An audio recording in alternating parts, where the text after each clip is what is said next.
Hey, sports fans, this is Robert with WTP Sports Dudes here live on this Saturday morning. Super excited to talk some ACC Football Conference preseason rankings. We're going to rank all 17 of their teams and pick them in the order in which we think they are the best in that conference. I'm excited to be here this morning. I got SEC Sean with me here, repping them Texas A&M Aggies. How you feeling this morning, SEC Sean?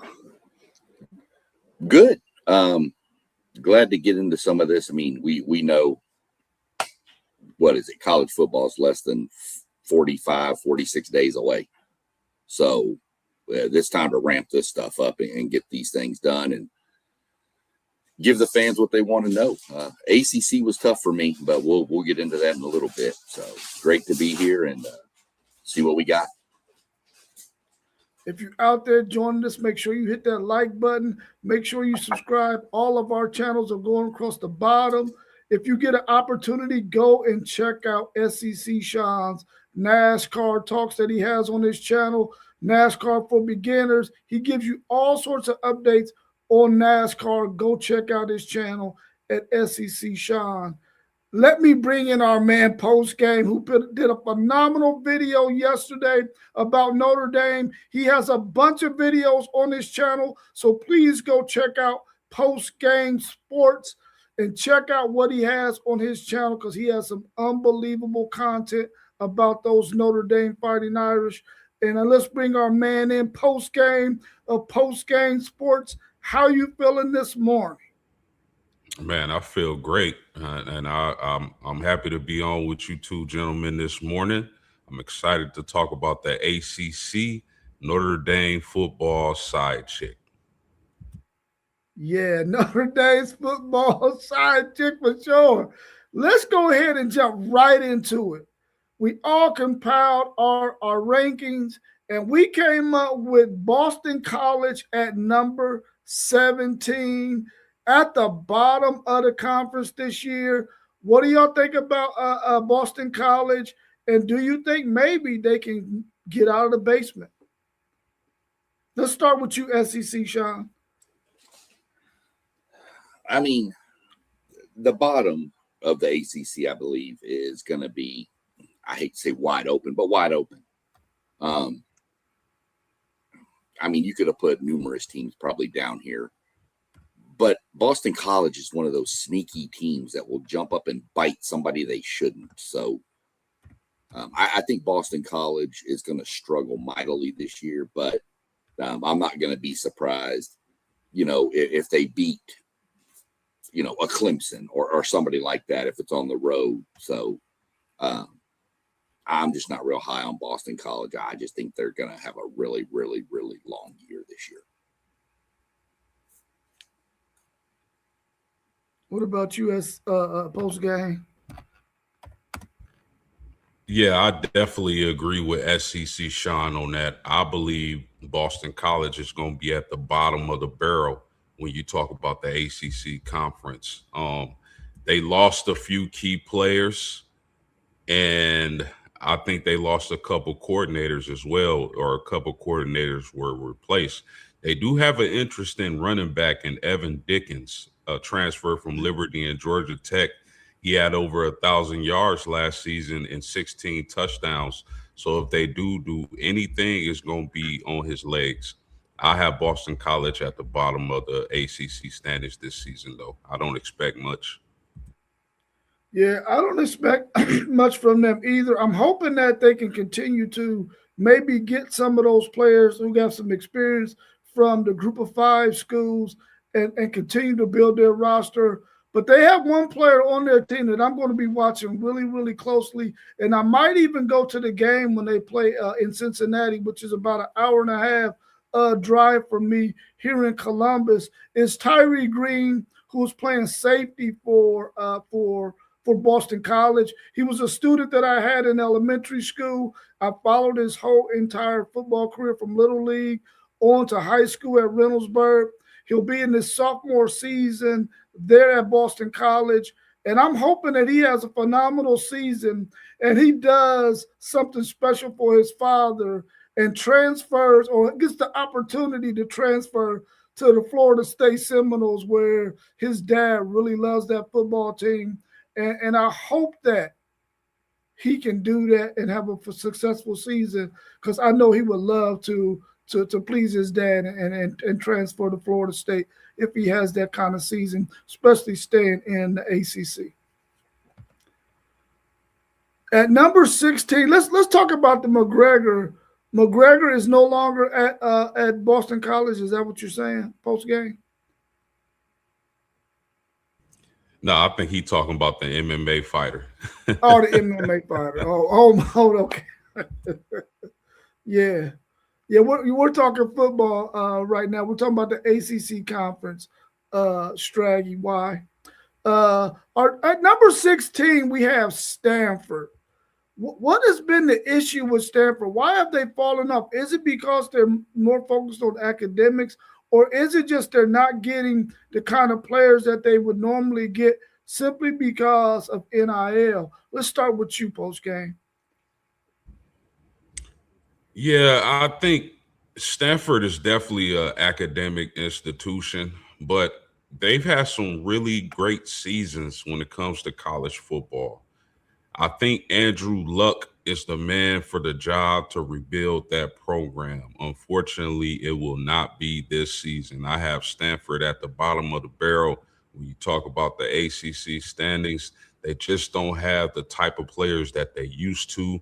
They don't have a Christian McCaffrey. They don't have an Andrew Luck. Players like that were impact players who can take over games.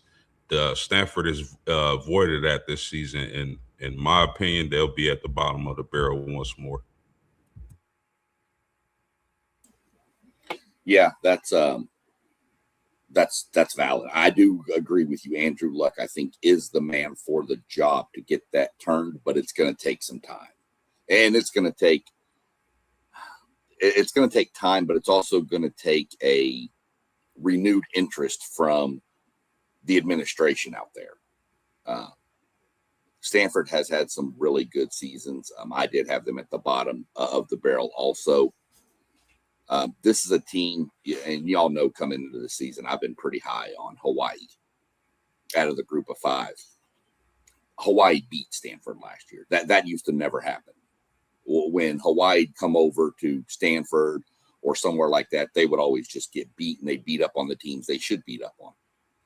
But to come in and beat a Stanford, it just tells you Stanford's down right now, and it's going to take a little bit of time. The big problem is I'm not sure they have the money funneling in that some of the other programs do, like especially the programs out near them in California, the UCLAs, the USCs, even throw in the West Coast, Oregon, Washington. They don't have the money to match those kind of teams, and I think that's hurting them when it comes to recruiting.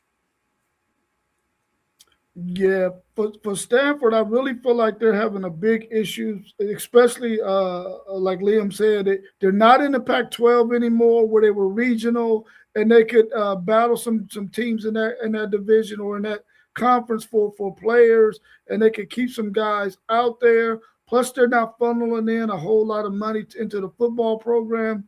And then when you think about it, you got a lot of players that are out there who are really, really academically driven, but are really good athletes. And they're choosing to go to places, like he said earlier, Notre Dame and Vanderbilt, simply because of the level of competition. You know that those two schools are going to play. Even though Notre Dame is independent, they're playing huge brands every year. And in terms of Vanderbilt, they're in the SEC. They're playing huge brands every year. And I think that's starting to hurt Stanford. Plus, if you're going on the East Coast, you're not playing those big brands all the time. You might get a Florida State, you might get a Miami, you might get a Clemson, but the rest of them aren't that inviting, aren't that interesting for players that want to go to Stanford and face those teams like you face somebody in the SEC or the way Notre Dame scheduling is. So I think that's hurting Stanford right now. But hopefully they can get that thing fixed, because I would love to see them back on the map and being able to get the O-line presence that they used to get. But I will say this for Stanford. They do produce enough players that after 2 years or so, they end up going to one of those other major Power 4 schools and end up getting into that NFL draft, though. We seen that last year with David Bailey, who was the edge rusher who ended up going to Texas Tech. And we saw where he ended up at number 2 in the NFL draft. So I think that they can be good. Let's talk about North Carolina, and we'll start with you, SEC Sean. They came in at number 15 for us. What's your thoughts on North Carolina? And will Bill Belichick ever get this program turned around? That's exactly why I have them down here. I thought Bill Belichick was amazing in the NFL. Let's not even try to cross the two paths. They're totally different entities. I just don't think Bill Belichick's made out for that college the way it works. All the recruiting trips and everything like that. In the pros, he didn't have to go travel to recruit. He had general managers, and I know every school has a general manager. Don't discount that, but I just think North Carolina is, I hate to say, but we always hear it when coach talk, is a stepping stone. Kids go there, get some training, get some, agility, learn the system, learn how college works, and then bam, they're gone somewhere else. For an example, they had a good defensive lineman last year, C.J. Mims. He up and transferred to Texas A&M this year. So I think North Carolina is becoming more of what North Carolina used to be in football, kind of that low-end, middle-of-the-pack type team that is where kids go to transfer. They go there to train and learn and go.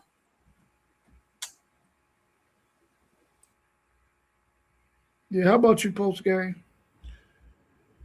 Yeah, NC. I mean, I would like to believe that Bill Belichick can turn it around and have North Carolina players in the ACC conference. I just don't have a lot of faith. I used to believe, and SEC Sean made a great point about Bill Belichick and how the NFL and college is two different things. But I used to believe that all of the New England Patriots' success was due to Bill Belichick. Then I realized what Bill did before Tom Brady and after Tom Brady. He wasn't the best. You wouldn't consider him the best coach if you look at the results after and prior to Tom Brady. I still think he's a great defensive mind and a great leader of men. I just don't think they have enough to compete. I mean, he fired his offensive coordinator. They turned the quarterback position over to Billy Edwards Jr. A lot of offensive linemen in the transfer portal. Went to the transfer portal to try to rebuild that defense. I don't have a lot of faith in North Carolina, but I do think that they could be better than they were last year in the ACC. Yeah, for me, North Carolina is a school that I think that they're just not benefiting football wise from being in the ACC. I think that's why they're one of the schools that wanted to sue the ACC to try to get out of that contract, to try to get out of that conference, because I think they understand that if they could possibly get into the Big Ten or they could possibly get into the SEC at some point, especially if they have some super conferences, that they'll have an opportunity to get some really good football players. Because if you look across the landscape of college football, they have a lot of players that are good that have transferred to other places to play after their sophomore years. And I think that if Bill Belichick can just get in a conference where he could draw some more attention, especially in the state of North Carolina, and you're touching South Carolina, you can get some of those players. He will be better off. And they also got to start spending some of that money. I mean, you can't have a Jordan Brand and he not be willing to help them out a bit. So I hope that eventually Bill Belichick can get that thing turned around and he can get some players to buy into that program. But I think being in the ACC conference might be hurting UNC. At 14, real quick, Rob, before we move to the next.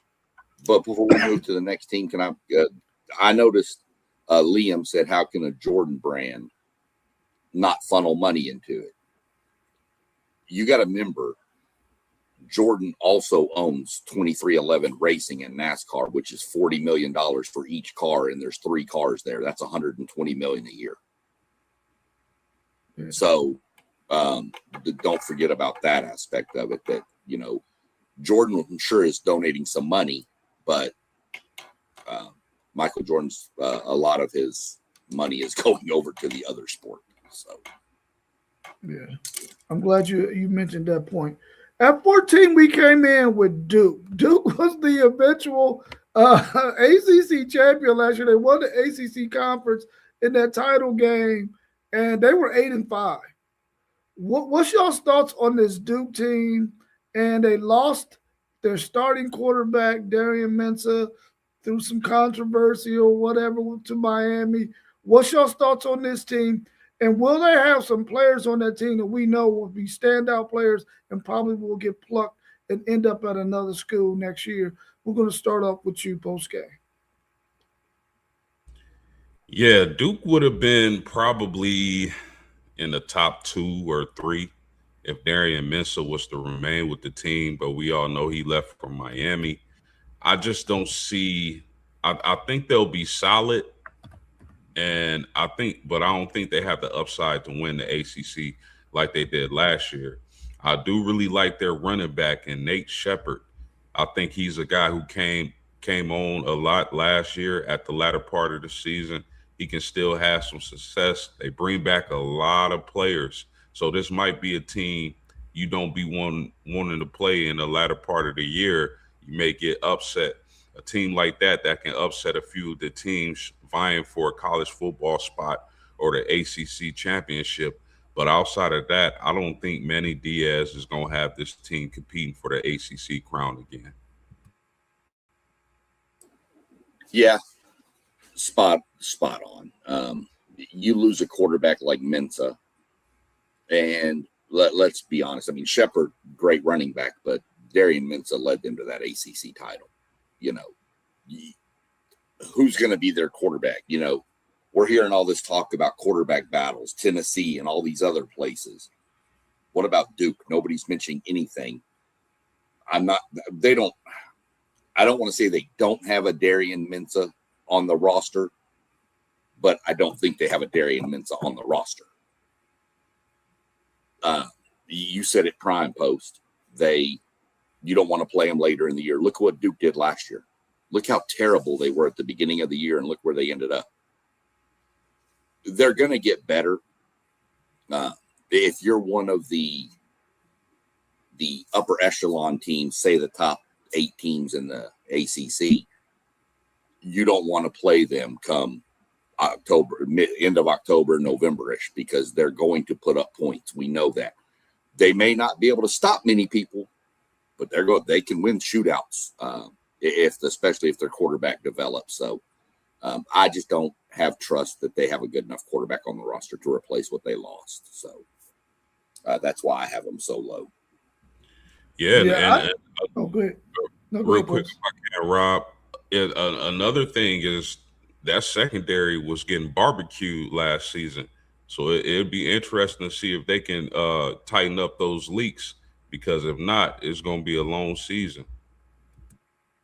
Yeah, I'm glad you mentioned that post game, because I was going to talk about that as well. And I feel like Manny Diaz, being a defensive-minded coach and being the head coach of this Duke team, I think defensively they're going to be a bit better than where they were last year. And I know we got them coming in at 14, but when we mention these next 4 or 5 teams, I think that they could be ahead of them at the end of the season, because of the fact that I think that Manny Diaz will have a better defense. And I think when you have a guy like Shepard and you have a tight end like Jeremiah Hasley, guys who can be outlets for your quarterback early in the season, who can make some plays, can really help that offense early in the season to get better and better and better. And like you said, SEC Sean, when it comes October, once they start to play better football and they start to gel, they can scare some teams down the stretch, because they're going to eventually be able to score points, and you're going to have to stop them from scoring all of those points. Now, of course, they don't have Mensa, but I think that eventually their quarterback that will be the eventual starter will start to catch on, and offensively he'll do better down the stretch. So I would really be interesting to see what they look like later on in the season, especially that last half of their schedule, to see who they're going to be playing and see how well they have a possibility of being.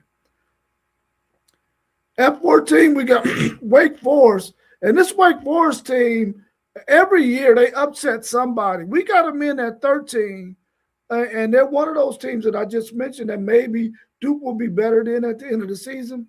But what's y'all's thoughts on Wake Forest? We'll start with you, SEC Sean, and then go to post game. What's your thoughts on Wake Forest?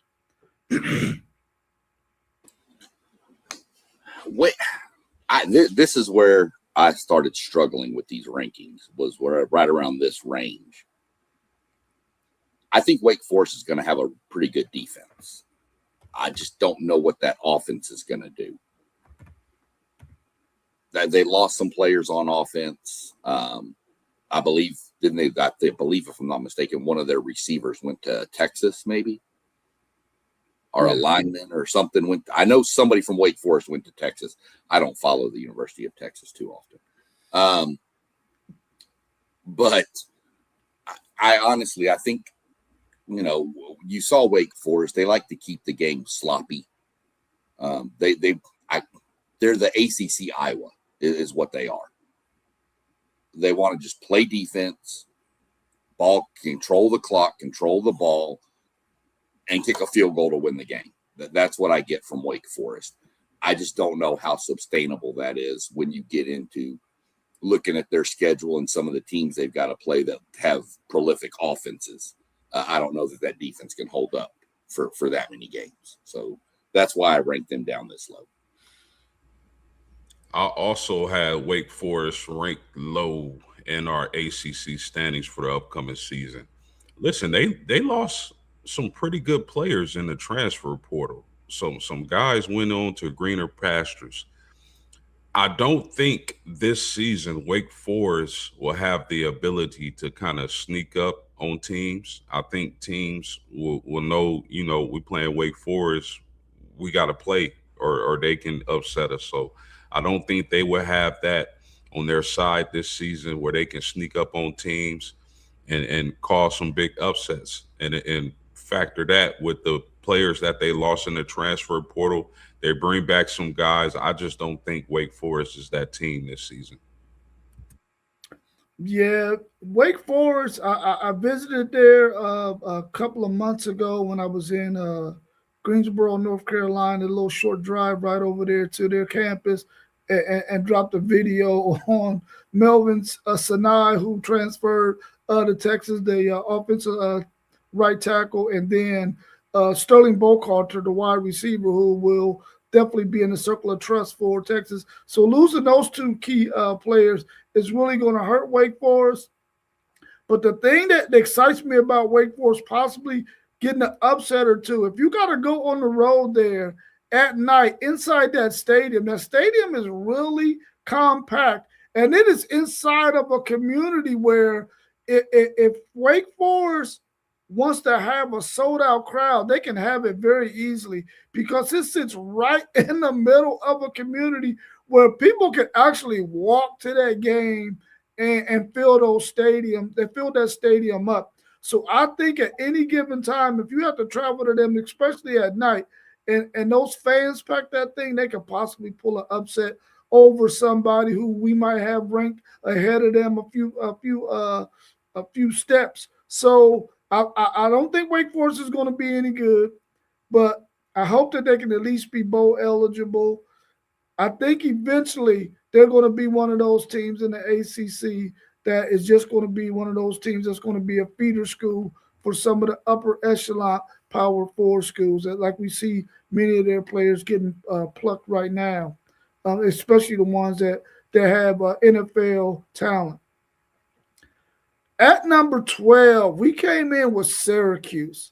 Syracuse pulled up a huge upset a few years ago over Miami. They had another huge upset last year over Clemson. Maybe we don't see that as an upset now because of how Clemson ended the season.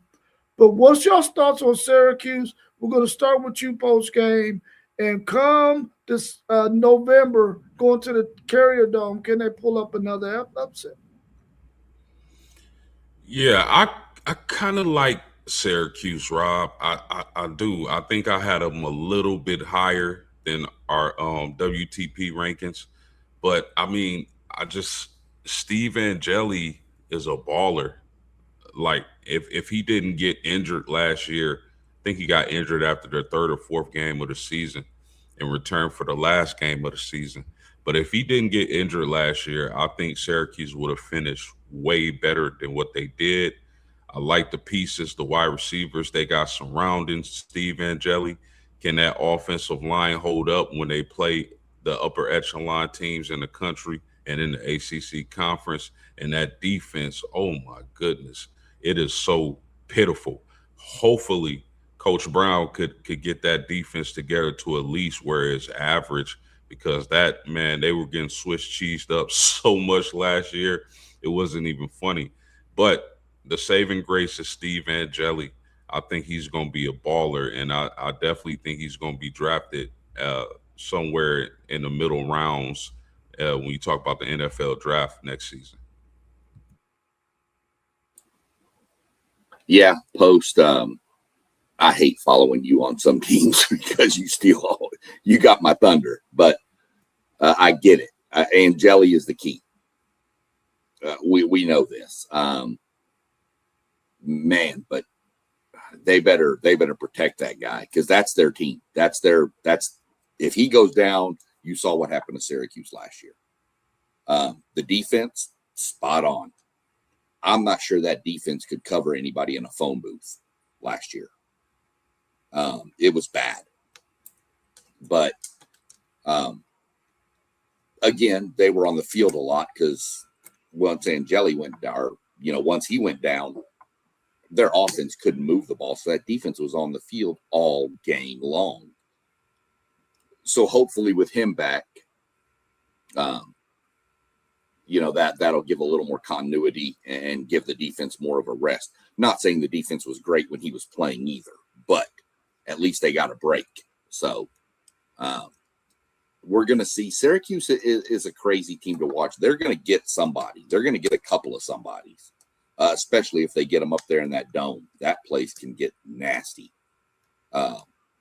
We'll see how that plays out. I'd have to look up their schedule to see who they get at home and who they get on the road. But yeah, Syracuse is a wild card in this ACC to me. Yeah, I don't expect their defense to be as bad as it was last year, but I don't expect it to be a whole lot better either. But I think what can help them is if Angeli and that offense can sort of control the clock a little bit better than what they did last year. We know that he can really spin that ball. If they can just somehow couple that with a really nice running game, and they've always had good running backs in the history of Syracuse. So if they can play a little bit more ball control offense to help that defense to not be on the field as much, I think they have a chance of really upsetting somebody in the ACC. I know that we got them at number 12, but they could possibly finish inside the top 10 when it's all said and done, in my opinion. So I'm hoping that I like their coaching staff. I think that if they can just protect Angeli, run the ball a little bit better, and play a little bit better defense, they could possibly be in the top 10 when this conference season ends. So hopefully Syracuse can make that happen, and they definitely got to get us at least one upset. They got us spoiled right now. At number 11, we came in with the Cal Bears, and I wanted to put the whole word out there, California, but I don't think people wanted to see that. I think they wanted to see Cal because they don't nobody saying the California Bears. What's your thoughts on Cal? And we're going to start with you, SEC Sean. A couple of years ago, they had Miami on the ropes, and the controversy happened, and it went the way it went. What's your thoughts on Cal? Yeah, Cal is. I'm a little bit higher on Cal than Stanford, even though they're both kind of that same. I think Cal has a little more talent. Their quarterback, I really like this quarterback. I'm not even going to try his name. We're just going to call him JKS. That's all we're going to do. I like the quarterback. I need to see. Cal's big problem that I noticed was last year, whenever they had to travel to the East to play somebody, they struggled mightily with the travel. You could tell. But if they got you out on the West Coast, they were good. They were right there. So I need to see what Cal can do. They got to figure out how to do this travel arrangements to make it easier on these players, because I just think going from the West to the East, they seriously struggled last year. But Cal is a team, when you've got a quarterback, as long as the game's close, you have a chance if you have a solid quarterback. Somebody needs to step up at receiver. Somebody has got to take the reins there to have this team do what they need to do. So that's my only issue with them, is who's going to be their playmakers outside of the quarterback. Yeah, man, it's the California and Stanford are in the ACC conference. Welcome to 2026. But I'm with SEC Sean on this. I think JKS, because I'm damn sure not gonna butcher his name today. But so JKS is a gamer.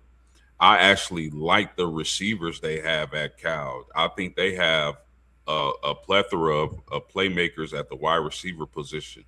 Who's going to step up and be that main guy? That's the question. But I think as a collective, they have the talent at the wide receiver position to get the job done.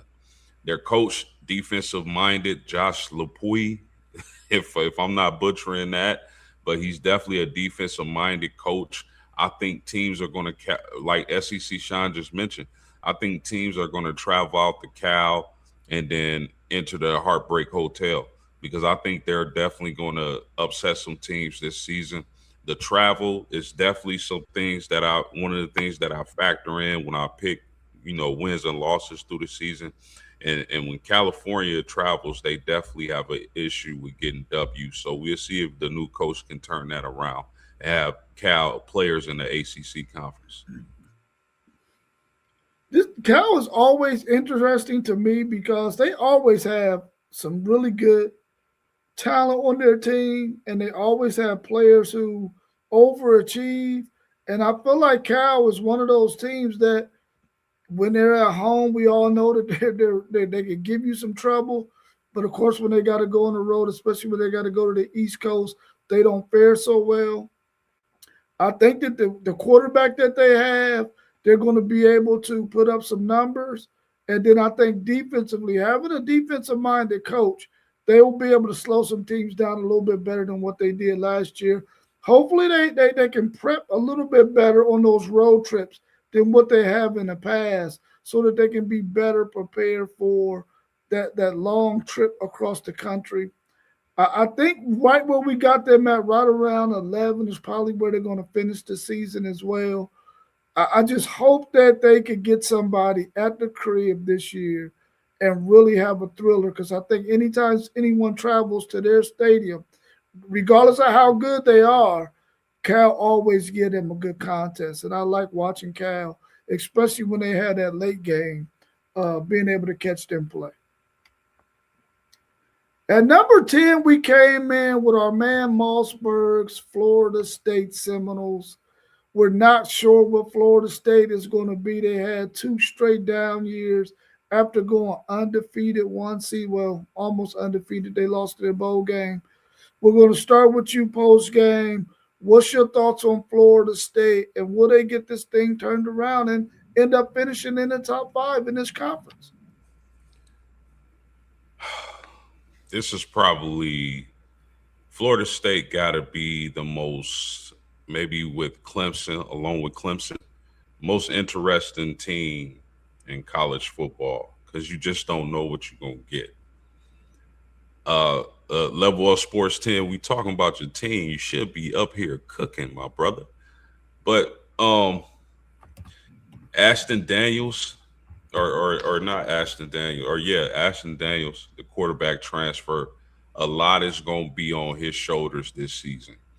They got one of the premier wide receivers in all of college football, and I'm excited to see him play. I think Deuce Robinson is a dude transferring from USC, coming to Florida State, putting up those type of numbers, and I think he's going to be a monster again this season.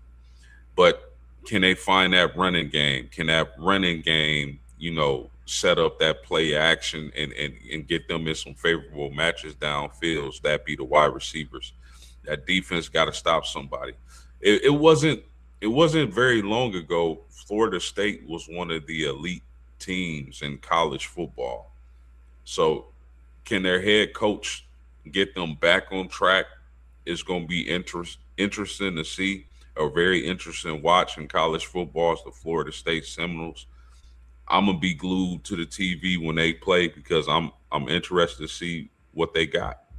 This is an interesting team. We don't know what the heck Florida State is gonna do this season, but I'm definitely watching. Yeah, I mean, we know Deuce Robinson. He's going to get his. We know that. Got to get the running game going for sure. I expect the defense is going to get a little better. I'm really, really curious. This will be one year I really pay attention to Florida State. I want to watch the kid that transferred from A&M out there, Ryland Kennedy. I was watching some games from A&M's last year, and when that kid got in the game, he was making differences. He was making plays. So I'm real curious to see what he's going to do out there at Florida State. We're going to find out about Florida State pretty early, I think. I'm looking through their schedule. I've got their schedule pulled up. I mean, week 2, they host SMU. Mm-hmm. And then they turn around in week 3 and go to Bama. Now, we know they beat Alabama last year. But, man, their schedule is not easy. You're talking they go then Virginia, Louisville, Miami, back to Louisville, Miami, and Virginia back-to-back. And then they've got Clemson, Boston College, Pitt, NC State, and then Florida, of course. And we don't know what Florida's going to be either. But their schedule's not easy to navigate. Now, Florida State is one of the teams a few years ago. You're right. You could just pencil them in. 10 years ago, you'd pencil, okay, well, we're going to put Florida State in the playoff. They're already there. They're not there right now. They need to have a good season, or else I believe they're going to be looking for a head coach. If they have another struggle, I believe that head coach is going to be gone. So we're going to see what they come up with. But that's where I'm at with Florida State, kind of where I have middle of the pack. Man, I was just about to have so many wonderful things to say about Florida State and the SEC. Sean, you throw that schedule out there, and I'm like, wow, they about to be 4-8. No, listen, that schedule was brutal, bro. I'm telling you right now, Florida State, you're going to have a really good tandem at running back. If you can use those guys and you can make sure that you have opportunities to get Deuce Robinson that ball, you can be in good shape. The defense has got to show up. They got some renowned coaches on that coaching staff. If they're going to be anything in the 2026 season, those coaches have got to be able to coach those players up. They got to go out there and be able to control the clock, control the tempo of the game, and play really, really good defense and really improve on their special teams, because we all know that third phase of the game can be critical. And if Florida State can improve in those areas, man, I think that they could possibly finish in the top 6 or 7. Right now, we got them at number 12. At number 10, but, man, they could possibly get up there. But that schedule is going to be rough, man. But I think that they can navigate it. I think that they can get them things going in the right direction. We have to wait and see. But Florida State, you got your work cut out for you to not get your coach fired by midseason. At number 9, we're rolling in with Virginia. Virginia was a really, really special team last year that we really felt like should have won the ACC after everything was all said and done and they were in the championship game, but they ended up losing to Duke. What's your thoughts on this Virginia team? And we're going to start with you, SEC, Sean. This is one you and I kind of talked before we went live that I was really curious. I'm low on Virginia. I had them low, and you and Post game both had them higher. So I'm really curious as to what y'all see from Virginia that I'm missing. I'm obviously missing something. I just don't have a lot of faith in Virginia this year with losing their quarterback. I don't see any possible outlet for Virginia to be in the top half of the ACC. Again, if I'm missing something, I know you two will point it out and make it clear to me to something to watch for. But I just don't see it. I see Virginia. I mean, I see Virginia down there with the Duke, North Carolinas of the ACC this year. And I'm going to look up their schedule while y'all are going through this and kind of see what maybe I'm missing. So I'll defer to y'all on Virginia right now. Well, I don't think they have the toughest schedule. I definitely don't think they have the toughest schedule. And I like the rushing attack. I like the running back from Tennessee they were able to get. I like the running backs they bring back from last year. Pabula is going to be the wild card for Virginia this year in the ACC. If he balls out, they're definitely going to have a chance. They bring back a lot of starters on offense and defense from that team last year that was ranked high the majority of the season. So I think Virginia really has a great chance to compete in the ACC. But I do agree with you, SEC Sean. This could be one of those teams that totally flip from the success they had last year and be at the bottom of the barrel in the ACC. But I'm going to give them the benefit of the doubt to start the season. Yeah, I had them a little bit better than what maybe you had them, SEC, Sean, simply because I don't really have a whole lot of faith in the rest of these ACC teams. I think it's a pretty, really just a top-heavy conference when you look at the top 4 teams that we're going to have on our list, and then it's everybody else. I just don't feel like it's a whole lot of competition in there, and any given Sunday you can make a run. Saturday you can make a run. And Virginia is just one of those teams that bringing back, like Postgame said, some veteran players on both sides of the ball. They're going to get a quarterback in Pabula to transfer from Missouri. That's going to be really nice. I like their running back. We've seen how he ran last year.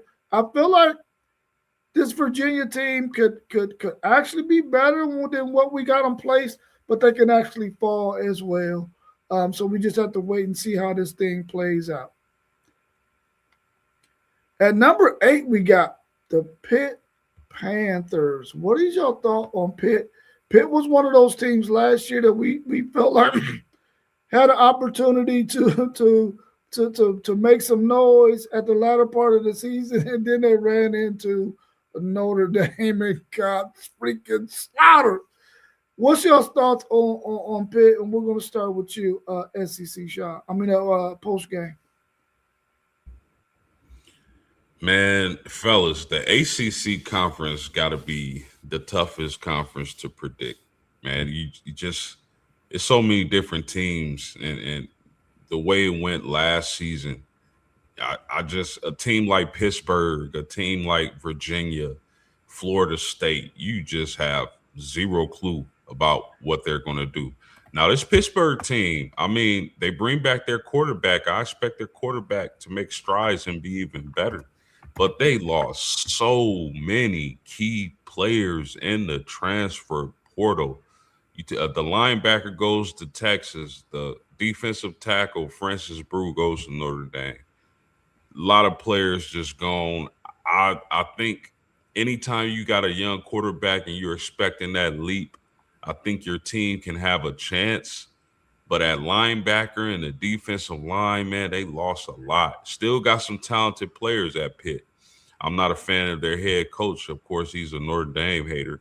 But I would think, I think we got them right at a good spot at 8th. But I can also see them being top 5. Yeah. The ACC is by far, to me, the hardest conference to predict. But I had Pitt a little higher probably than most, and it's kind of what postgame just said. You could have slotted any of the teams from, say, 12th to probably 5th, and you could have pulled names out of a hat and had just as good of a shot of ranking them. But you look at Pitt's schedule real quick. Pitt got a pretty favorable schedule. They've got Syracuse. They do have Virginia Tech. They got North Carolina, Boston College. They got Miami, Georgia Tech, Florida State, Louisville, and Cal. So based on our rankings, they're playing the majority of the teams that are below them in our rankings. So, plus they dodged Notre Dame this year, which is always a plus for their record. So I like the quarterback from Pitt. I think that guy is going to make massive strides, and that's where I have them a little bit higher. The loss of Biles hurts for sure, but I think they'll be good enough to be about where we've got them, anywhere from, like I said, 12th to 5th. It wouldn't surprise me to see Pitt sitting there coming down to the end of the season with a chance to maybe make the ACC championship game. This conference is so crazy. Yeah, I don't have anything to add for Pitt. Let's go go to number 8, and number 7. Let's go to NC State, and we're going to start with you, SEC Sean. What's your thoughts on NC State? We know that they are a team that we thought would be a lot better last year. Will they be a lot better this year? I don't think they'll be a lot better.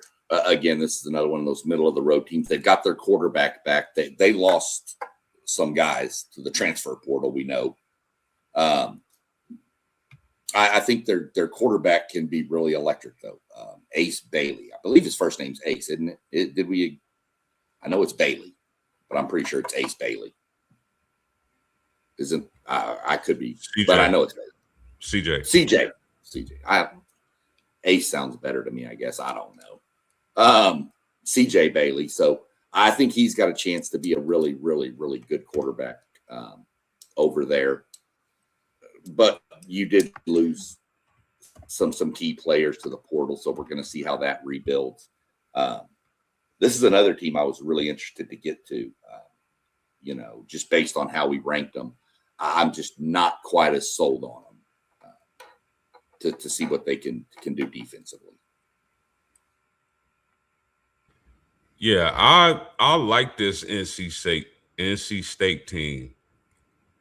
I believe in CJ Bailey. I think he's going to have a fantastic season. But the real reason I like NC State is because of their schedule, fellas. I think NC State could be the kind of team this year who's flirting with a playoff bid because their schedule is on paper, it looks soft. They start the season with Virginia, Richmond, Vanderbilt. Vanderbilt might be down this season with the loss of Diego Pavia. Appalachian State, Louisville, Wake Forest, Stanford, Cal, Duke, Syracuse, Florida State, North Carolina. I think the majority of us would say they got a lot of winnable games. And I'm huge on CJ Bailey. And if he takes off like I think he's going to take off, NC State is going to be at a prime position come the end of the season. Now, I'm not saying they're going to do much. They can go 11-1, 12-2 with that schedule and then get in the playoffs and get barbecued. So I don't think they're amongst the elite teams in the country. But if there's a team that can sneak up on the rest of the nation, I think it's NC State with CJ Bailey. Yeah, when you run up that schedule, man, that schedule is weak as all get out, man. And they could possibly be one of those teams who has, like you said, a 10-2 freaking record, make it to the ACC championship game, and even if they lose it, mess around and get in like we seen the Alabama team do last year. And it will be a travesty if that happens, man, because we know talent wise, they are not ready to compete in the freaking college football playoffs. But I think when you look at their schedule, they got a chance to have a 10-2 season. I like Bailey at the quarterback position. Of course, they lost Hollywood Smothers to Texas. I feel like this team will probably have some other talent around Bailey to where they can win those games, especially the ones that they have at home.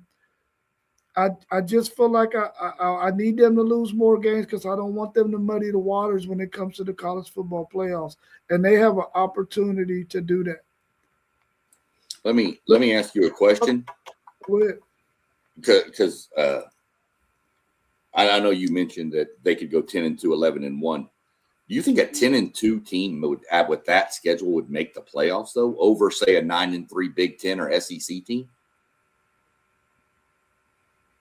I'm hoping not, but man, we seen last year what that kind of stuff, what happens with that. I really felt like Alabama last year when we saw the writing on the wall with that team. We knew that they really were not able to compete with those teams. Of course, they beat Oklahoma, a team that they lost to early or in the season.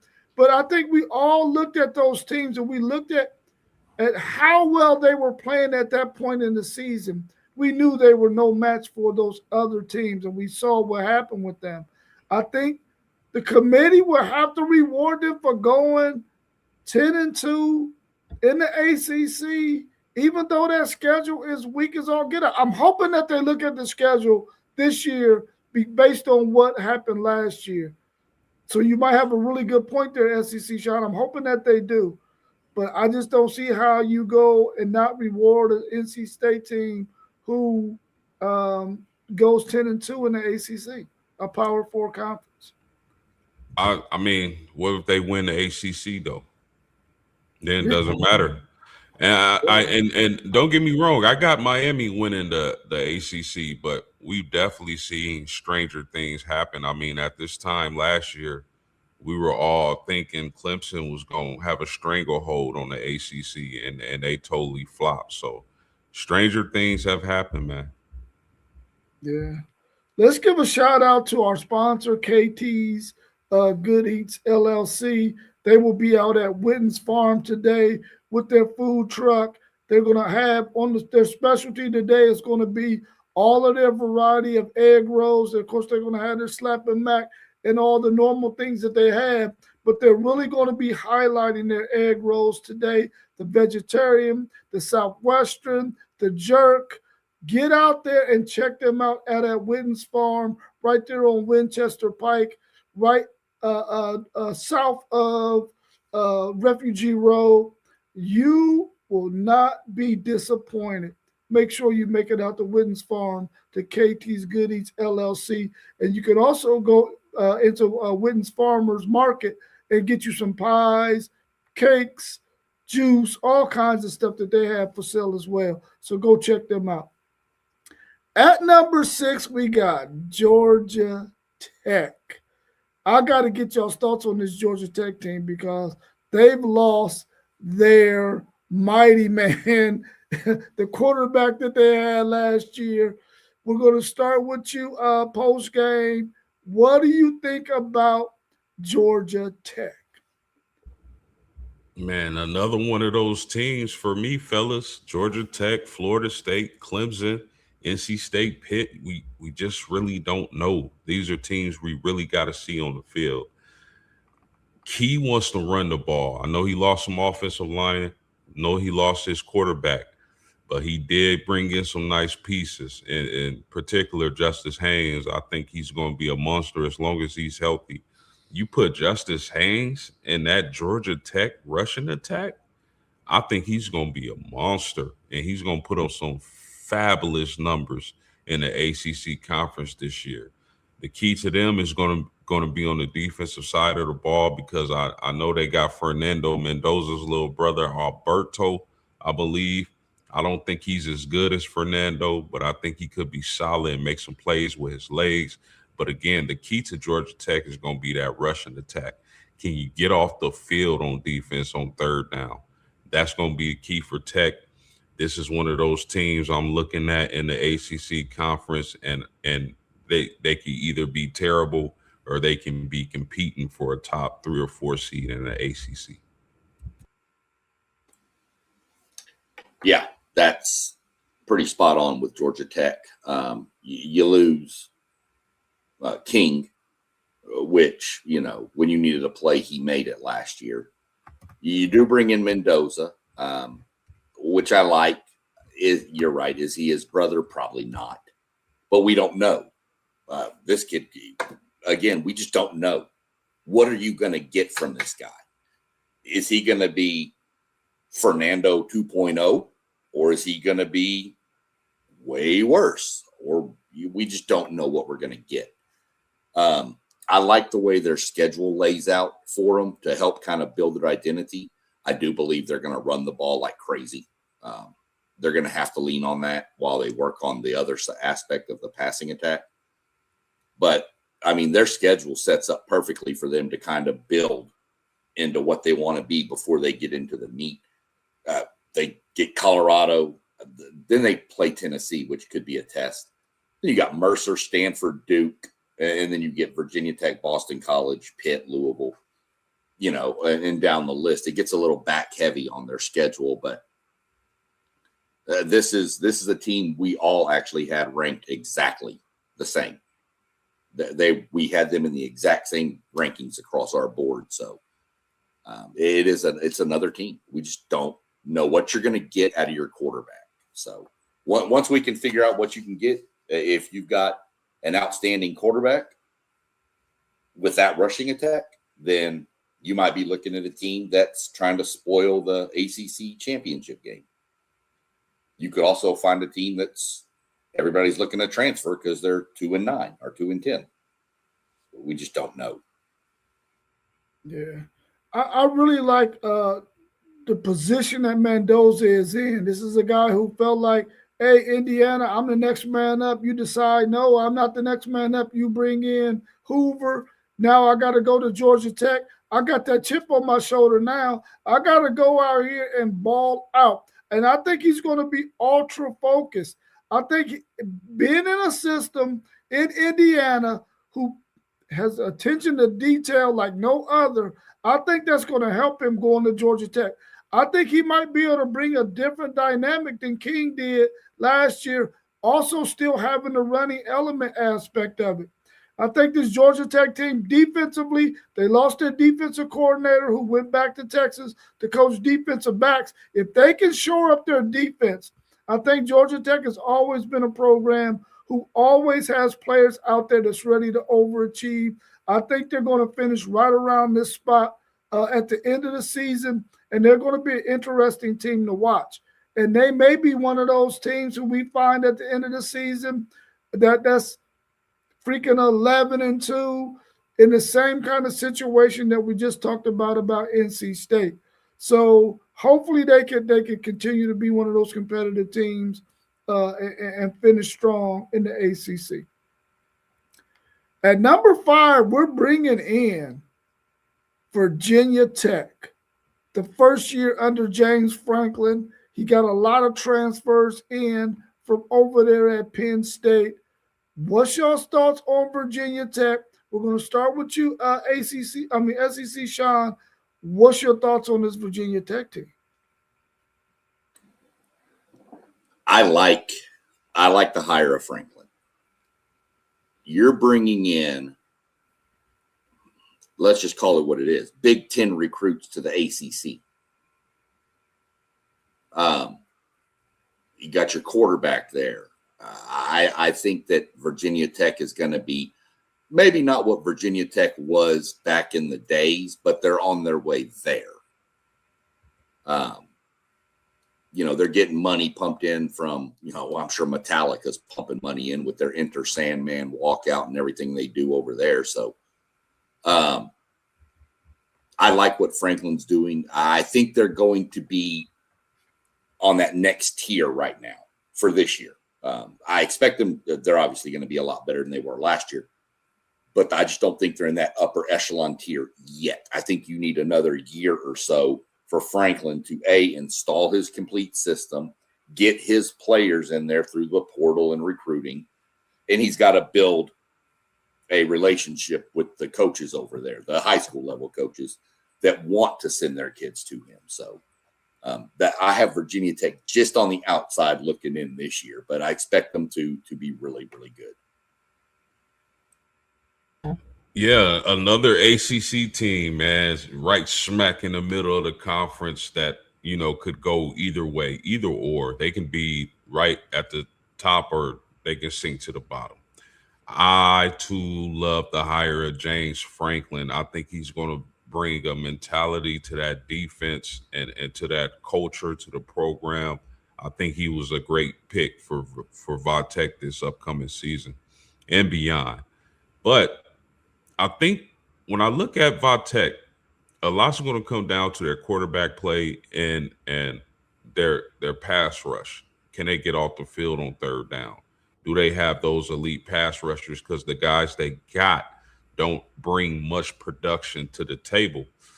But I think Virginia Tech is one of those teams that's going to start slow, and then as the season progresses, they'll get better and better, and they'll knock off a few teams. 5, I think that's pretty good for them. Anywhere from 5 to 7 for Vatech is cool for me. Yeah. Thanks, Chris Gahn, 9963 for joining us. Continue to watch because we're going to be talking about your Miami Hurricanes here in a little bit, and we would love to get some more of your input. So make sure that you don't go anywhere. Stay with us until we get to Miami because we got them definitely on the docket to talk about. I'm telling you right now, Virginia Tech and James Franklin, listen, bro, you got to turn that program around, and you got to do it right now because those of us who are fans of college football, we already got a stigma in our head about you. You cannot win the big games. You're going to get an opportunity to win some big games in this ACC conference. If you can't do it, the stigma will continue. I feel like James Franklin has an opportunity here to reinvent himself and become a better coach than what he was at Penn State. He's in a conference that is not as tough as the Big Ten, but still has some really, really good quality teams in it. He has to make sure that he get this thing turned around. He got to finish 5 or better, in my opinion, in this conference. Otherwise, people are just going to say James Franklin is going to do what James Franklin is going to do, and that's have a good team but never win the big game. Come on, James Franklin, turn that thing around.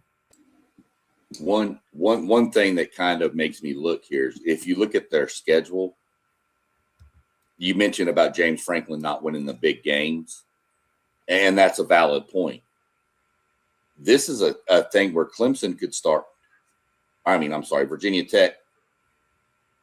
They could start 7-0 and have all the hype in the world behind them, and then drop 3 games at the end of their schedule where they go Clemson, SMU, Miami in 3 of the last 5. And they're at SMU, they're at Clemson and at SMU, and then at Miami. They're on the road for all 3 of those. So this could be a thing where it's all, we're feeling great about ourselves. Look at us. Wait a minute, what happened? That's what you're looking at. Well, I'm definitely going to have a question for the both of you when we get to that point in the season. Can they go 3-0? Can they go 2-1 in those 3 games? But I'm going to save it for when we get to that part of the season. Let's move on to who we got at number 4. And Frank Potter, thank you for joining us, Frank Potter, 5936. He says Stevens will be a top pass rusher for Virginia Tech. We're definitely going to be looking at him and then see what he do, because we're really high on edge rushers and defensive ends in college football this year. We think that position is loaded across college football, much like it is all the time. But this year, we got some really, really dynamic guys that we're going to be keeping our eye on. So we're definitely going to be looking out for Stevens. At number 4, we got Clemson, a team that we thought would probably be dominating the ACC for infinitum if we went back to a couple of years ago. But they haven't fared so well last year and the year before, even though they made it to the college football playoffs. They really just got there by happenstance, really. What's your thoughts on Clemson and what they're going to do this year? Let's start with you post-game. Yeah, again, another one of those teams that could be amongst the elite teams in the ACC or at the bottom of the barrel. I think Dabo Swinney did right by reaching out to his old offensive coordinator and bringing him back. I think that's going to do wonders for that team. But the key to Clemson, to me, on offense is going to be Chris Vezina and his development, and if he's able to lead that team, because he has some weapons in Wesco and TJ Moore.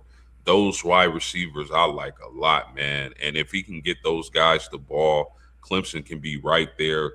They got to fix that defense, man. That defense, too many bad teams torched them last year. So, and with all the NFL talent that they had on that team, they had some high draft picks on the defensive side of the ball this past NFL draft. So it'll be interesting to see how that defense plays. But Vezina has to be the dude. He's been Cade Klubnik's backup the last 3 years, and he has a plethora of receivers to get the ball to. So, and they definitely got to mix in that run for sure. So Clemson is one of the more interesting teams in the ACC. They can be 1, 2, 3, or 18.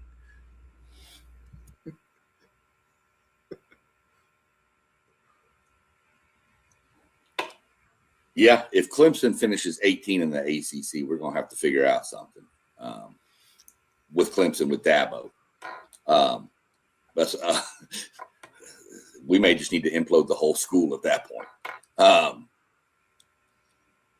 Clemson, man. I think, honestly, Clemson was better than they looked last year.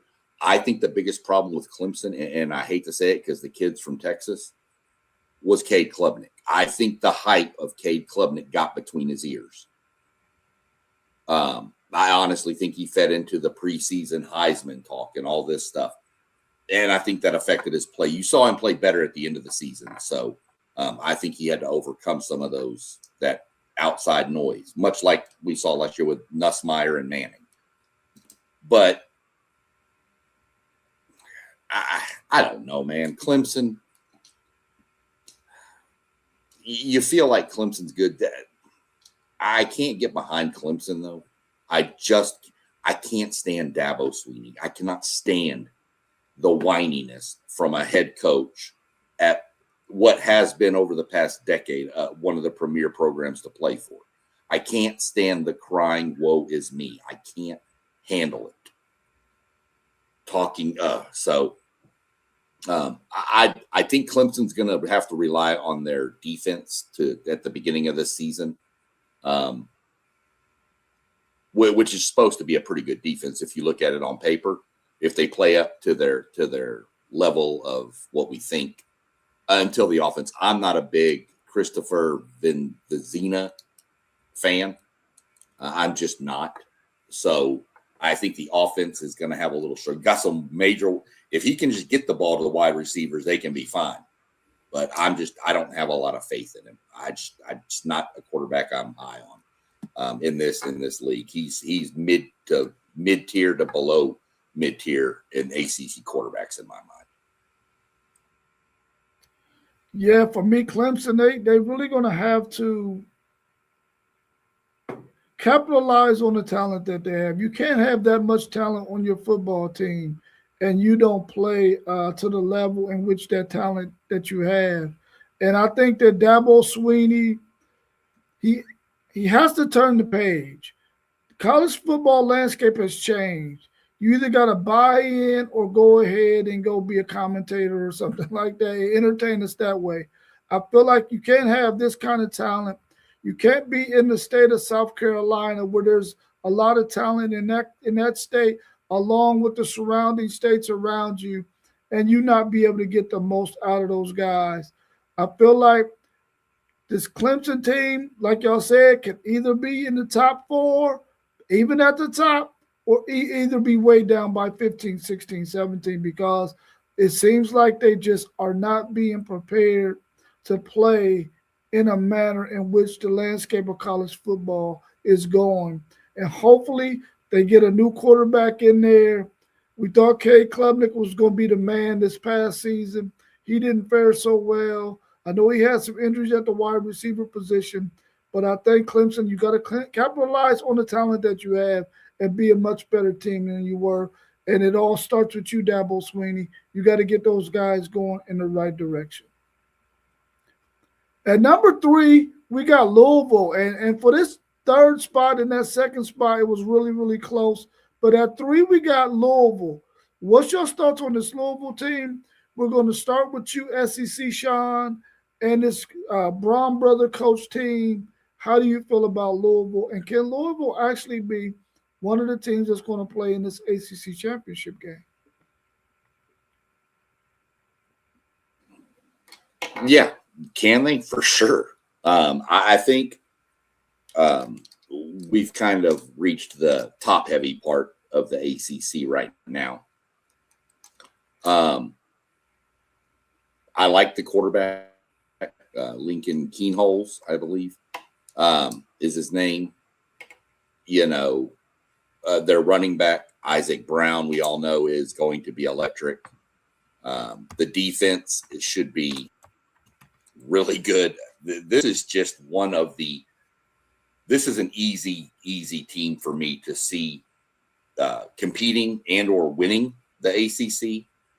And it's one of those teams that if they make it into the college football playoff, you might want to be leery if you've got them in the first round, because it's just one of those teams that they have the players at the key positions they need on both sides of the ball to make life really, really difficult for people. I haven't pulled their schedule up yet, but I think Louisville, I mean, it's, one of the top 3 teams in the ACC in my mind, with anybody can win this conference. So I'd have to look at their schedule to see when they play who and who do they miss. I think that's the bigger question, is do they miss a SMU and a Miami? Do they get SMU and Miami? So I need to look at that and see, and I'll work on that while Postgame gives his thoughts. I just really like this Louisville team. Yes, indeed. I like this Louisville team as well. They start the season off in Nashville, Tennessee with Mississippi, then Villanova, SMU, Wake Forest, NC State, Florida State, Syracuse, Stanford, Georgia Tech, North Carolina, Pitt, and then they end the season at Kentucky. I expect Kentucky to be a better team. But, I mean, I've always liked the Braun brothers, man, and I think they really know football, and I think they've been great for Louisville in their playing days and now in their coaching careers. It all starts with Isaac Brown being that dude at the running back position, being able to make plays in the pass and running the ball. I think his receptions are going to go up this season. Lincoln Keenholz is a talent. We all know he pushed Julian Sayin for the starting spot at Ohio State. So, I mean, and then Brady Foley, man, the big tight end out of the transfer portal from, I think, Tulsa. He's going to be a monster, man. And they had to go to the portal and get some guys for the offensive line. It's going to be interesting to see if they can gel really quickly, or is that a process throughout the season? If they can gel quick, man, I think Louisville has a really good chance to win the ACC conference this year. I'm high on them. We all know about those edge rushers Those two guys coming off the edge are going to be trouble for any team in the nation. So I think when you have those type of edge rushers, that can put your defense in a really good position to get off the field, get turnovers, get sacks, get interceptions, and get that high power offense another crack at scoring. You know something about this Louisville team, man? They've been right there in the thick of things the last 2 or 3 seasons with an opportunity to make it to the ACC championship game, and they haven't gotten there. They really need to turn the corner this year. They need to make it to the ACC championship game and give themselves the opportunity to make it into the college football playoffs. I really feel like this team could actually be one of the best 12 teams in the country if they can put it all together. I feel like with Lincoln Keyholes at quarterback, they have a really good piece right there, a guy who's a dual threat quarterback. And we know how important having a dual threat quarterback is when it comes to winning games down the stretch. And then they got wide receivers that they can get the ball to. They got Isaac Brown, who I think is going to be one of the best running backs in the country in the midst of a ton of really, really good running backs. And I think defensively, they got some good edge rushers. If they can just put it all together and keep teams from scoring at will, they can be one of those teams at the end of the day in the ACC championship, facing one of these top teams that we have in this conference, in our rankings. But they got to put it together. They got to turn the corner. Otherwise, they'll just be another really good Louisville team who didn't get it done. At number 2, we got SMU. We're going to start with you post game. They got a veteran quarterback. They're going to be really scary. They always play to a high level. What's your thoughts on SMU? I like SMU. I would not be surprised if they won the ACC. That's how much I think of Rhett Lashley and that offense, the thing he brings to the table for SMU. Having Kevin Jennings, I think Kevin Jennings is going to have the type of year where he says, watch this. That's where I think, because he had a great year in 24. 25, he had a good year, but could have been better. I think this season he's going to have a monster year statistically for SMU, and I think they can beat any team on their schedule. Anybody. I would not be surprised if Miami and SMU's the ACC title game. A lot of good teams, including Louisville, who I like to be in that game, but we'll see what happens. But for my money, Kevin Jennings is going to be a dude this year. And I can't wait to see him operate that Rhett Lashley offense. I think this will be, year 3 for Kevin Jennings. They got some weapons on the outside. They bring back some offensive linemen. The running game is going to be crucial. I like SMU. Can the defense hold up? That remains to be seen. That's the key right there, that last phrase. Can the defense hold up? It was an opportunistic defense last year. They were more bend, don't break. They would let you drive the field, and then they would do something and make a play. And I'd kind of like to see more consistency. I think if their defense can get some more, say, 3 and outs, or force some more turnovers, I think that offense is going to be electric under Kevin Jennings, who, I think it's his 3rd year. It may be his 9th year. I'm not real sure how long he's been at SMU. He might have been there when they got the death penalty. I don't know. That dude's been there forever. And I love the kid from down there, right there in Dallas, Texas, as a recruit. I mentioned it before. I love Lashley recruiting the Dallas-Fort Worth area, keeping those kids home. I think that's super important for SMU. Fellas, look at SMU's schedule. And I'm going to call it right now. Here's my bold take for SMU. The winner in week 3 with SMU and Louisville will be in the ACC championship game. They go Florida State to open the season. UC Davis, Louisville, Missouri State. Then they go Boston College, Virginia, California, Syracuse, Virginia Tech, Wake Forest. They do have Notre Dame. And then Stanford. This is an easy 11-1, 10-2 team. The two losses could be Louisville and Notre Dame. I'm pretty sure they're going to be favored pretty handily in every other game they play. Can SMU beat Louisville? Yeah, for sure. Can SMU beat Notre Dame? Never know. I would expect by that point of the season, that's when Notre Dame's playing their best ball normally. We all know that. So that's going to be really tough. Plus, it's in South Bend. So traveling up there's a little different. But this is an easy 10-2 team if you give them two losses. But I think SMU is dynamic. I think they're going to be in the ACC championship game. I don't see any other way. Like I said, it's going to come down to that Louisville game, first game of the season, our third game. Those are two really good takes by you both. And after you went through that schedule, I'm sitting there thinking to myself, it's almost, if I was a betting man, I would say SMU is going to be in the daggone ACC championship game, regardless if they lose to Louisville or not, because that's the only loss that I see in conference on that schedule for them, which means that they're only going to have one loss on that schedule, and then they'll probably be in that game. I really like this SMU team. I like what they've been able to do since coming to the ACC. I think that was a really smart move for them because I think they were ready to go up a notch, and they decided to go to the ACC to go up that notch. And they've been really, really good in this conference 2 years in a row.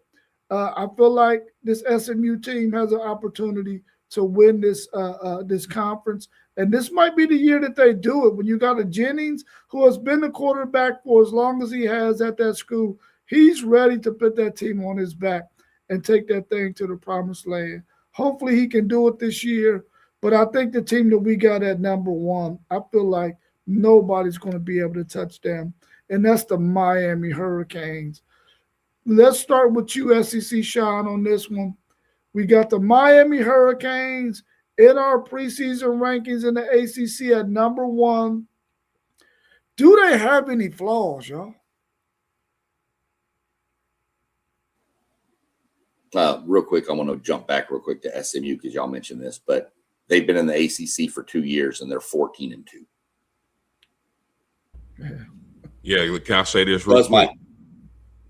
Can I say this real quick? I think that when you talk about SMU, I think Kevin Jennings, he has to get back to his legs. He has to get back to rushing the ball and being a threat with his legs, because you see his production, his rushing totals kind of go down or regress last year as opposed to 24. So if Kevin Jennings is able to run the ball like he did in 24, I think he's a dark horse Heisman candidate. Yeah, I'll say this to comp that right there. Kevin Jennings reminded me, I see a lot of similarities with him and Marcel Reed. Both tried to be more pocket passers last year and got away from what makes them who they are with their legs. Both of them sat in the pocket, where there's numerous times I was sitting there watching and I was like, even SMU, and I was like, dude, run. You can get 30 yards. The defense has got their back turned. So really good point. He does need to get back to his athletic side, I think. Yeah. So post game. Does Miami have any? Oh, we start with who did I say first? I don't think it really matters. I think we're all going to have the same take on this team. Yeah, well, let post game go first then. Yep. I mean, they got to be the heavy favorite coming in to win the ACC conference. Rob, you asked, do they have any weaknesses? I don't know if they have a weakness along the offensive line, but they do have to replace some really talented guys. You think about what made that team go last year. It was the offensive line, and it was those two monster pass rushers in Mesidor and Bain who went to the NFL. Now, I mean, They did get some transfers at defensive end. I think they'll still be able to get after the quarterback, but the common denominator for Miami is that they got Jason Taylor coaching up those defensive linemen. So they got some interior guys like Justin Scott, who I think are going to pop this season. So I don't think they're going to be the same offensive line, defensive line type team like they were last year, but they become a better quarterback wide receiver team. So could that make up the difference? Where they're strong last year, I think they'll be solid, but the improvement for me will be at the quarterback position and at the wide receiver position, because you really got two number ones at wide receiver, and Barcade and Malachi Tony. So both of those guys, they're both going to eat, and each week they'll have the matchup advantage. So we'll definitely see how that plays out. But Miami, for my money, is the best team in the ACC and my favorite to win. Yeah. Does Miami have weaknesses? Yeah, they do. Just not sure where they are right now. Probably offensive line. I want to see Miami's schedule. Can you pull that up real fast post game? Do you have the ability? For some reason, I can't get to Miami's right now. Quarterback is an upgrade. I think Carson Beck held him down a little bit last year. I really do. Offensive line is going to be a question. To be honest, the biggest question I have, and I hate to say it because I think he's good, is Cristobal. He always has that, I don't know of a better way to put it, but like lapse in brain mentality in one or two games throughout the year that they're going to have no business to lose, and they're going to lose. That's a weakness. Now, a lot of times, sometimes their talent overrides that. Sometimes it doesn't. But running back is going to be really good with the return. Offensive line has to gel. They've got a receiver. They're fine. They're good at receiver and quarterback. Defense. I got the schedule. So they start this season, and this is on paper. I got to emphasize on paper. But this is one of the easiest schedules in the nation on paper to begin the season. They have Stanford, Wake Forest, Clemson, or excuse me, let me get the order intact. Stanford, Florida A&M, Wake Forest, Central Michigan, Clemson, Florida State, Pittsburgh, North Carolina, Notre Dame, Duke, for Vatech, and then Boston College. That's what I thought. They dodge both other contenders in our mind. SMU and Louisville, they dodge them both. They do have Notre Dame on the schedule. But this is, that's a schedule that's really kind of comparable with what SMU we just ran through based on what we're looking at on paper. These teams could be better than what we're projecting. So it could be a tougher schedule, but they're going to have that defense kind of rebuilt. I do have total faith in Taylor to get that D-line playing the way they need to. But, man, you lose two bookends like that on the defensive ends, and that's not easy to replace at all times. So we're going to see. Miami is the favorite in the ACC. I think we all agree upon that. I think most people across the nation would agree upon that. But by no means do I think they're just going to cakewalk to the ACC title. I think SMU and Louisville would have something to say about it, and maybe somebody else. We saw Miami last year. We thought they were going to, after they beat Notre Dame, everybody had them, the ACC champs. They didn't even make the game. So, crazy things happen in this sport. So we're going to have to let it play out. But right now, I've got Miami, SMU in the ACC title game. Yeah, I think this Miami team is hands down the best team in this conference. I feel like They should go undefeated in conference play. And if they do have any blemish on their record, it's going to be to a Notre Dame team who I feel like is probably one of the best teams in the country, definitely top three. Post game dropped this video yesterday on them being the number one defense in the country, and you cannot argue that. You can try to, but man, the weapons that they got on that defense is unbelievable. I feel like this Miami team is the best team in the ACC, and they should make it to the ACC championship game and win it. Now, our man Chris Gons, 9963, he wants to know, would you be shocked if they did not win the ACC championship game? I would not. I wouldn't be shocked. But, I mean, if I had to bet some money on who was going to win, I would put some money on Miami. But I wouldn't be shocked if it was SMU or Louisville. They're very talented, and some of those ACC games can be tricky. You've seen Miami play Louisville on a Friday night and take a L last season. No, I wouldn't be shocked. I mean, I think Miami is, like I said, the clear favorite, but I wouldn't put any money on it. There's no way. Miami's, I don't know. I think Miami has everything in place. Of course, we're doing this preseason. Let's not forget, injuries. They happen in college football, all across any level of football. So one wrong mistake. I mean, let's be realistic. Who's Mensa's backup? If he goes down, who's his backup? If he goes down in the Notre Dame game, or even before then, and they drop a game or two, so everything can happen. But I would be shocked if Miami, based on their schedule, since Notre Dame is not a conference game, was not in the ACC championship game.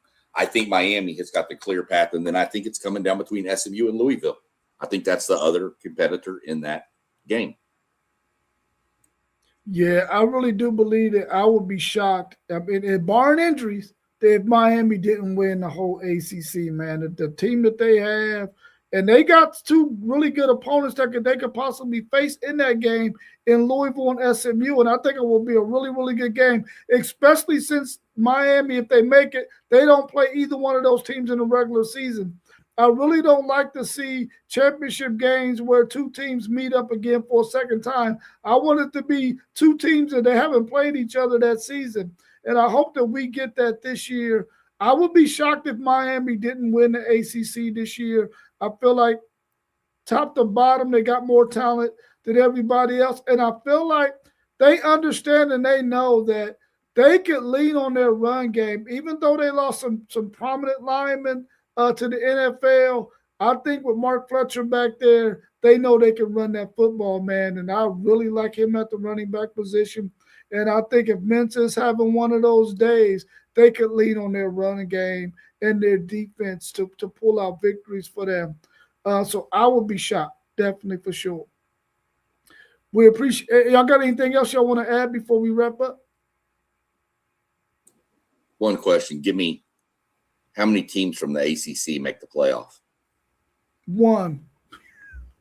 I'm hoping, because I need 4 from the SEC. That is extremely difficult. That's extremely difficult. I'm gonna say 1 in a possible. Yeah, I'm leaning 2. With SMU's schedule, Louisville's schedule, Miami's schedule, I think you're probably going to have either 2 undefeated teams playing, especially since they don't play each other except Miami. You're going to either have a 1-loss SMU, a 1-loss Louisville, I believe, or 2 undefeated Miami and SMU, undefeated Miami and Louisville. I think that they could potentially get 3 in. It's possible. It's possible. Especially if the Big Ten and the SEC, they end up eating on each other. It's possible. That's the problem. That's the problem. Plus, I only think you're getting one from the Big 12, but I think the SEC and the Big 10 kind of cannibalize each other enough to where you put one of them in. This is exactly why they need to get rid of the group of 5 teams, unless they get in that large bid. But other than that, no group of 5 teams. This playoff needs to be Power 4 only. It just does. Yeah, I wouldn't be opposed to an at-large bid team from the group of 5.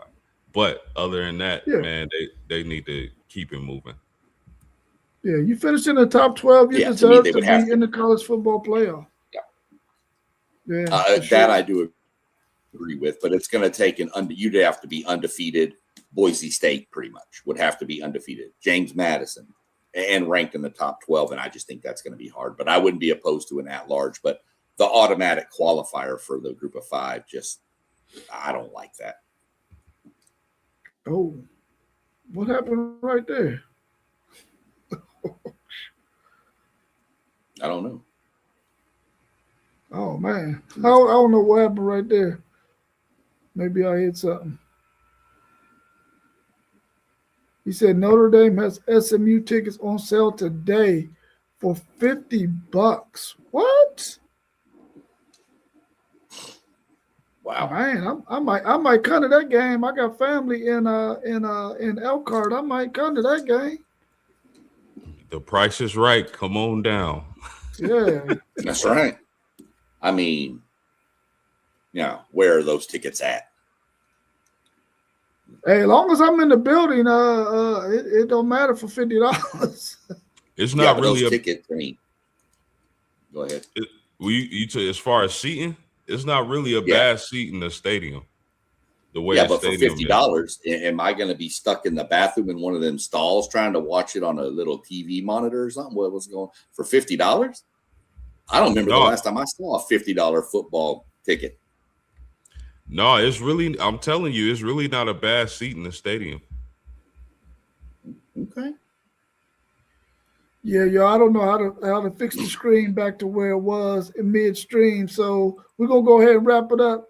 Thank you everyone for joining in and tuning in with us. Catch us again tomorrow morning at 9 a.m. and we're gonna do the same thing, but only we're gonna do the SEC conference. We appreciate you tuning in, and we love the fact that you have all been supporting us so much. Continue to do that. We'll see you again tomorrow at 9 a.m. You guys enjoy the rest of your day. Have a good one. Stay healthy. Stay strong. Peace. Peace.